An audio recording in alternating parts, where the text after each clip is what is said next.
Hello everyone, good morning. আজ সকাল সকাল ঘুম থেকে উঠেই স্নান সেরে স্কিন কেয়ারটা করে নিচ্ছি। আজকে সকালে স্কিন কেয়ারে প্রথমে আমি একটা ময়শ্চারাইজার আর সানস্ক্রিন অ্যাপ্লাই করে নিয়েছি।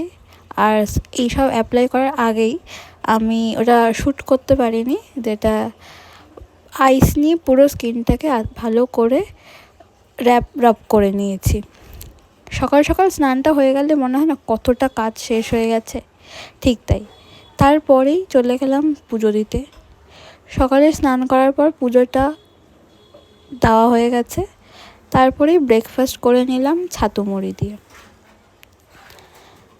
ছাতু মুড়ি one of my favourite breakfast, যেটা আমি খুব ছোটোর থেকে করি, আর রেগুলার দিলেও আমার কোনো সমস্যা নেই। তারপরে আজ লাঞ্চে ছিল ভাত, আলু পটলের তরকারি, ডিম কষা, আর ছিল আর মাছ। কারা কারা খাও? অনেকে হয়তো খাও, অনেকে হয়তো খাও না। আমার খুব ভালোই লাগে। তারপর বিকেলে টিউশন ছিল, টিউশন থেকে ফিরতে ফিরতে সন্ধে হয়ে গেছিলো। আর তারপর বাড়িতে এসে দেখি বাবা চাউমিন নিয়ে এসেছে। চাউমিনটা খাওয়া হয়ে গেছে। তারপরে ডিনার কমপ্লিট করলাম, আর ডিনার কমপ্লিট করার পর ঘুমিয়ে পড়েছি। এটাই ছিল আজকের